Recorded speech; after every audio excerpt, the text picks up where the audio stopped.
안녕하세요. 저는 코리에드의 김진희라고 합니다. 오늘 AI 시대의 스마트 리더십에 대한 이야기를 한번 해볼 건데요. 여러분, 요즘 세상을 살아가시면서 가장 많이 드는 생각, 어떤 생각을 가장 많이 하시나요?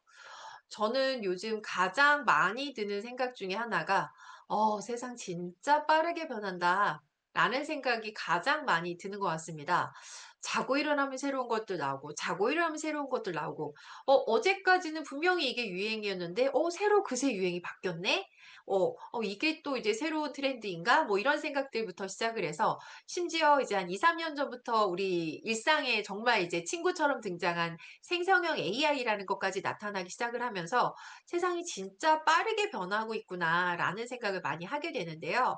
자, 리더분들이시다 보니 아마 이 세상의 빠른 변화 때문에 조직 안에서도 아마 일하는 과정들 안에서 또 사람을 대하는 과정들 안에서 여러 가지 측면에서 이 빠른 변화를 어떻게 대처해야 될 것인가에 대한 고민도 상당히 많이 있지 않으실까 싶습니다. 그래서 이러한 시대에 우리가 스마트한 리더십을 갖춰야 되는 이유, 그리고 요즘 시대가 어떤 모습인가에 대해서 잠깐 살펴보려고 하는데요. 자, 요즘처럼 이렇게 빠르게 변화하고 있는 세상을 우리가 한마디로 정의하면 뷰카의 시대다라고 이야기를 합니다. 자, 뷰카의 시대는 영어의 글자를 딴 약자인데요. 요즘 세상이 굉장히 변동성이 크죠. 뭐 자고 일어나면 새로운 것들 나오고 새로운 것 나오고 변화들이 굉장히 커지고 있어요. 그리고 변화가 크고 빠른 만큼 예전에는 요렇게 하면 쭉 갈 수 있고 성공 가도를 달릴 수 있어. 라는 것들이 있었다면 이제는 계속적으로 빠른 것들이 짧은 주기로 나타나고 있다 보니 뭔가 성공이라는 부분들이나 뭔가 이루는 과정들 안에서 과연 이게 맞을까라는 불확실성이 굉장히 커지고 있어요. 그렇다 보니 이 불확실한 부분들을 뒷받침하기 위해서 더 새로운 것들 혹은 또 다른 것들을 자꾸 뒷받침하는 무언가를 만들다 보니 복잡해졌고 그 안에서 모호함도 굉장히 생기는 것 같아요. 예를 들면 산업적인 측면으로도 우리 살펴보시면 실제로 우리 자동차만 생각을 해봐도 100년 기업이죠. 우리 포드라고 하는 기업을 한번 생각을 해보면 정말 승승장구할 것 같았어요. 그런데 이 자동차 분야의 최강자였던 회사를 이제 여러 회사들이 위협을 하기 시작을 합니다. 그 중에 한 회사가 2003년에 만들어진 아마 여러분들 다들 아시는 테슬라라는 회사 한번 생각을 해보시면 100년 기업인 포드에 비해서 현재 우리 2003년에 만들어진 이 테슬라라는 회사가 불과 20년 조금 넘은 시간 동안 사실은 뭐 기업 가치적인 측면이나 여러 가지 측면에서 훨씬 더 우위에 나타나고 있어요. 그래서 예전에는 사실은 오래됐고 뭔가 더 거대하고 힘이 있는 기업들이 더 빠르게 뭔가 만들어졌다면 요즘 세상은 그런 거보다는 사실 테슬라가 잘했던 것 중에 하나가 내부적인 의사결정과 새로운 것들이 나왔을 때 빠르게 빠르게 선점하는 능력이었다고요. 전기차를 이제 만들어야지라고 했을 때 이미 준비하고 양산을 내기 시작을 하고요. 로봇이 이제 우리 일상에 침투할 거야, 들어올 거야, 이제 받아들여야 돼라고 했을 때 이미 로봇을 양산하고 만들어갈 준비를 하고 있습니다. 그러다 보니 그런 것들을 빠르게 선점하는 기업들이 이제는 성공할 수밖에 없다라고 하고요. 더더군다나 이 뷰카의 시대에 더불어서 이것들을 우리가 더 조금 더 고민하게 리더로서 고민하게 만드는 새로운 것들이 하나 또 등장하죠. 우리 생성형 AI 뭐 여러분들 챗GPT, 제미나이, 클로드 다양한 것들 많이 쓰실 텐데 사실 챗GPT나 제미나이나 이런 생성형 AI들이 우리 일상에 굉장히 보편화되기 시작한 게 불과 한 2-3년밖에 되지 않습니다. 2022년인가요? 그때부터 우리가 처음 이제 챗GPT라는 것들을 쓰기 시작을 하면서 보편화되기 시작을 했는데 불과 몇 년 사이에 계속적으로 새로운 버전이 나오고 얘네들도 사실은 계속 성장하고 변화하고 진화하더라고요. 그래서 요즘 아마 보시면 '이렇게까지 한다고? 야 이래서 사람이 뭔가를 할 수 있겠나?'라는 생각이 들 정도로 굉장히 달라지고 있다라고 많이 느끼실 텐데 실제로 어느 정도 수준까지 달라지고 있는가 잠깐 살펴보면 최근에 저는 가장 많이 느끼는 것 중에 하나가 사실 이제 '프로필 사진을 한번 찍어 볼까.' 하고 사진관을 서칭을 하다 보니까 요즘에 그런 얘기들이 많더라고요. "요즘에는 사진 찍으러 사진관 안 가. 프로필 사진 앱을 뭐 이제 만들어진 생성형 AI에다가 프롬프트만 잘 입력해서 넣어 주면 굳이 사진관에 가지 않아도 내가 원하는 사진을 만들어 준다라고 할 정도로 이미지 생성 능력이나 이런 것들도 굉장히 많이 달라지고 있는데, 실제 그러면 우리 여러분도 한번 살펴보시면, 자, 화면에 보시면 5명의 사람이 있는데요. 이 중에 실제 사람의 사진은 하나고요. 나머지 4장은 생성형 AI가 만들어낸 사진이거든요. 자, 여러분들 보시기에 실제 사람의 사진은 몇 번째일까요? 첫 번째, 두 번째, 세 번째, 네 번째, 다섯 번째. 어떤 분이 실제 사람일까요? 네. 아마 맞추신 분들도 계실 텐데요. 자, 네 번째 분만 실제 사람이었고요. 나머지 4명은 실제 사람이 아니라 AI가 만들어낸 사진이에요. 자, 그럼 반대로, 자, 이 중에 실제 사람은 4명이고요. 생성형 AI가 만들어낸 이미지가 하나 있습니다. 자, 몇 번째가 생성형 AI가 만들어낸 이미지일까요? 한번 유추해 볼까요? 몇 번째일까요? 뭐 보통 여쭤보면 두 번째, 세 번째, 첫 번째, 뭐 네 번째, 뭐 다양하시더라고요. 그런데 여기서도 정답은 네 번째입니다. 자, 한 불과 몇 년 전만 해도요, 사실은 AI가 만들어낸 이미지는 그냥 우리가 딱 눈으로 보기에도 '아이 저거 AI가 만들어냈네.'라고 쉽게 판독이 됐어요. 근데 지금 화면에서 보시는 것처럼 요즘은 생성형 AI가 만들어낸 이미지랑 실제 사람의 사진이랑 거의 구분이 되지 않을 정도로 기술력이나 뭐 이런 생성형 AI가 만들어내는 것들이 굉장히 빠르게 변화하고 있고 달라지고 있습니다. 자, 그러하다 보니 실제로 이제 사람들이 미래를 굉장히 예측을 하기 시작을 합니다. 과연 앞으로 우리는 어떻게 살아가야 될 것인가? 과연 어떤 모습으로 아마 리더분들이시기 때문에 아마 이런 부분들에 대한 고민을 많이 하실 텐데, 가장 많이 예측하는 것 중에 하나가 아시는 것처럼 뭐 향후 몇 년 후에 사라질 직업군, 이런 것들에 대한 것들을 예측을 많이 하죠. 그래서 실제 이 알파고 기억하시죠? 2016년도에 나왔던 이 알파고가 처음 등장하고 나서 사람들이 10년 뒤에 그러면 AI가 이제 점점점 더 성장을 하면 10년 뒤엔 이런 직업들이 사라지지 않을까라는 이야기들을 했었거든요. 자, 거기에 등장했던 직업들 조사한 것들을 화면에서 잠깐 보시면 사라질 거라고 예상했던 직업들은 AI는 단순 작업이나 반복 작업을 하는 것들은 많이 없앨 거야. 그래서 아마 뭐 주유하시는 분들, 뭐 택배, 아니면 환경미화, 아니면 청원 경찰이나 뭐 이런 직업들은 실제로 AI가 대체할 거야. 다만 창의적인 기능을 가진 직업들, 뭐 예를 들면 화가, 사진가, 작가, 뭐 가수, 아니면 뭐 패션 디자이너, 배우, 이런 쪽은 창의성은 AI가 대체하기가 어렵기 때문에 사라지지 않을 거야 라고 했는데, 우리가 여기서 좀 주목해 보실 부분이 10년 전에 우리가 예상했던 것과 반대로 현재 가고 있는 게 가장 우리가 조금 고민해야 될 지점인 것 같아요. 실제 우리가 생각해 보면 여전히 우리 주유소에서는 직원분들이 주유를 도와주고 계시고, 택배 사람이 대부분 하고 있어요. 물론 로봇이 일부 대체하고 있지만 여전히 대부분 사람이 하고 있고요. 뭐 청원경찰이나 다른 직업군 대부분 마찬가지인데, 반대로 사라지지 않을 거다라고 예상했던 뭐 화가, 배우, 이런 창의적인 기능을 가진 직업군들이 오히려 더 빠른 속도로 대체되고 있다는 거 너무 잘 아실 겁니다. 아까 우리 보여드렸던 사진 같은 경우에도 사진작가와 마찬가지고요. 배우도 실제로 이제는 구분이 되지 않을 정도로 생성형 AI가 만들어낸 배우가 연기를 하기도 하고요.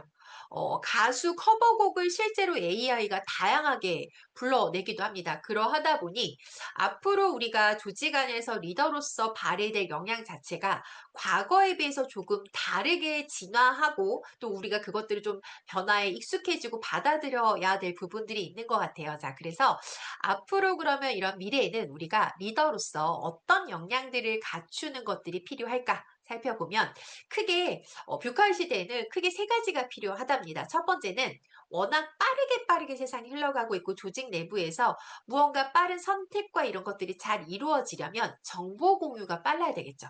나만 빨리 습득하는 게 아니라 리더인 나만 빠르게 습득하는 게 아니라 조직에 있는 모든 사람들이 동일하게 느끼고 같이 공유할 수 있는 것들 그리고 그것들을 잘 해서 의사결정이 이루어지려면 내부적인 소통이 잘 이루어져야 되겠죠. 이 내부적인 소통을 잘 만들 수 있는 게 우리 내부 조직의 심리적 안정감이라고 이야기하죠. 내가 어떤 의견을 내거나 혹은 때로는 뭔가 실수를 하더라도 내가 피해를 보거나 무언가 보복 뭔가 문제가 생기지 않고 자유롭게 일할 수 있는 능력 그리고 이걸 기반으로 해서 의사결정이 빠르게 이루어질 수 있는 그래서 이것들을 하나로 정리한 단어가 애자일과 창의적인 사고 역량인데요.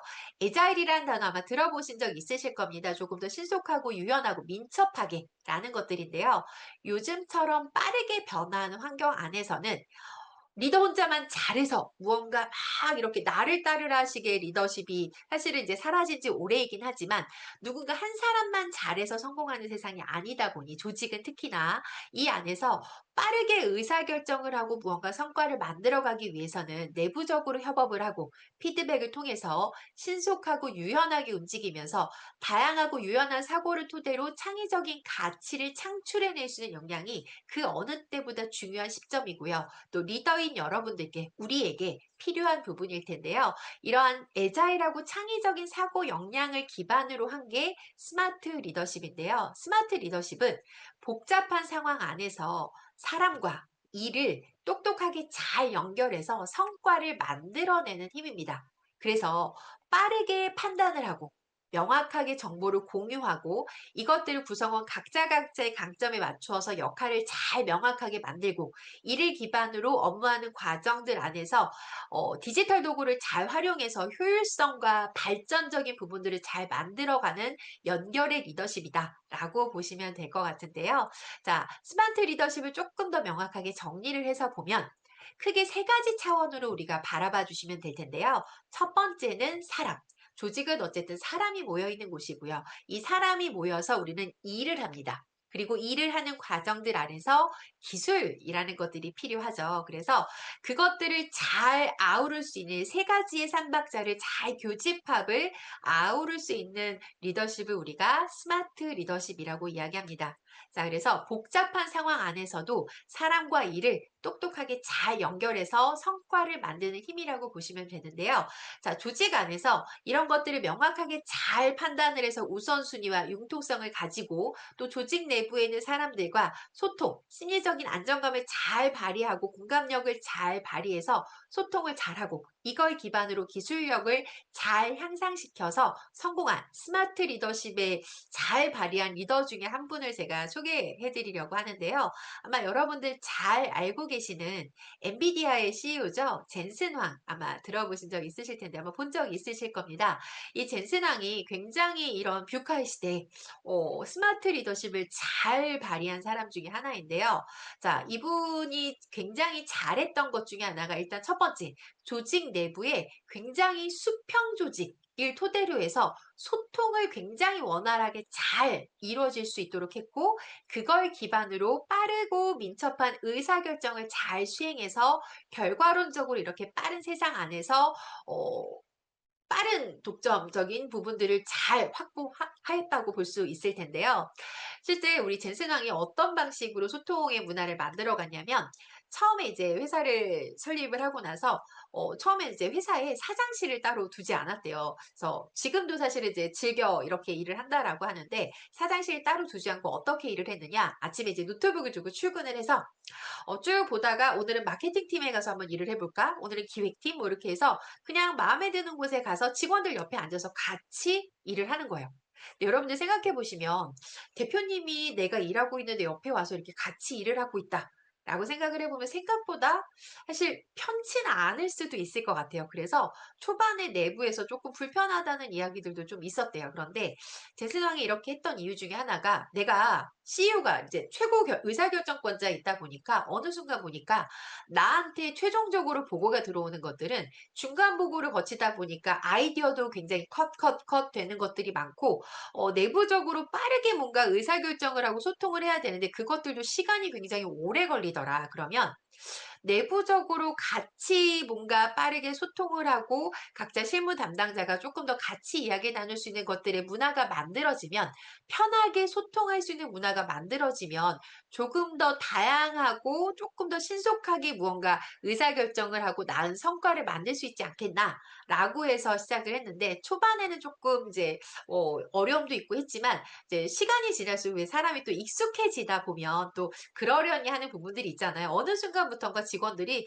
'아 또 우리 팀에 와서 일을 하시나 보다.'라고 하면서 그 안에서 같이 일하면서 소통이 이루어지고 그 소통이 자연스럽게 서로 아이디어를 내고 의견을 자유롭게 뭐 맞든 틀리든 자유롭게 의견을 편하게 교환할 수 있게 만들어졌고 결과론적으로 이것들이 조직 안에 잘 녹아들어져서 심리적 안정감이라는 게 잘 만들어졌고 이게 우리가 기대하는 수평 조직 문화로 잘 완성이 됐다라고 합니다. 뭐 물론 소통만 잘한다고 해서 이 사람은 대단히 훌륭한 스마트 리더야 라는 것들이 아니라 또 내부적으로 프로젝트나 이런 것들을 또 진행을 하다 보면 흔히 말하는 부러지는 경우도 있고요. 뭐 실패하는 경우도 있고 하잖아요.